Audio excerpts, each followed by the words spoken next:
نحمده ونصلي ونسلم على رسول الكريم اما بعد فاعوذ بالله من الشيطان الرجيم بسم الله الرحمن الرحيم قال النبي صلى الله تعالى عليه وسلم المرء مع من احب او كما قال عليه الصلاة والسلام۔ رسول اللہ صلی اللہ علیہ وسلم کی ایک روایت میں نے بیان فرمائی۔ رسول اللہ صلی اللہ علیہ وسلم نے فرمایا کہ جس شخص کے ساتھ محبت رکھتا ہے وہ شخص کل قیامت کے دن اسی کے ساتھ ہی ہوتا ہے۔ اگر وہ کسی نیک آدمی کے ساتھ محبت رکھے گا تو وہ شخص کل قیامت کے دن اسی نیک آدمی ہی کے ساتھ ہوگا۔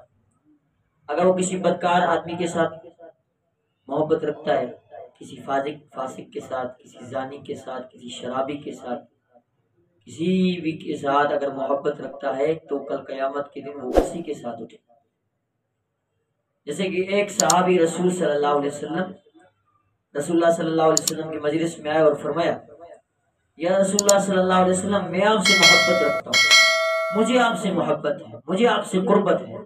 تو رسول اللہ صلی اللہ علیہ وسلم نے فرمایا کہ اگر تجھے مجھ سے محبت ہے تو تیرا گھر میرے گھر کے سامنے ہو، یعنی جو جس کے ساتھ محبت رکھتا ہے۔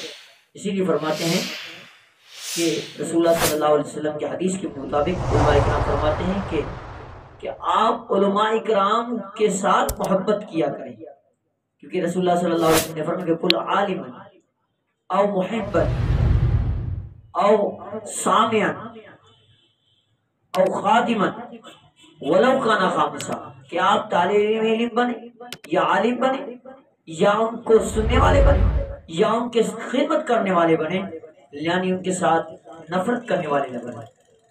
اس لیے کہ رسول اللہ صلی اللہ علیہ وسلم کے حدیث کے مطابق جو جس کے ساتھ محبت رکھے گا، عالم کے ساتھ محبت رکھی ہے ہم نے، وہ عالم کل قیامت کے دن 70 آدمیوں کو جنت میں لے جائے گا۔ اگر آپ نے کس کے ساتھ محبت رکھی ہے، ہو سکتا ہے کہ آپ 70 کے صف میں ہو۔ حافظ کے ساتھ آپ نے محبت رکھی ہے اور حافظ کل قیامت کے دن 10 آدمی اس کے اوپر واجب ہیں کہ وہ جنت میں لے جائے، تو ہو سکتا ہے آپ اس کے ساتھ محبت رکھتے ہیں اور اسی محبت کی بنا پر آپ بھی اس کے صف میں ہوں۔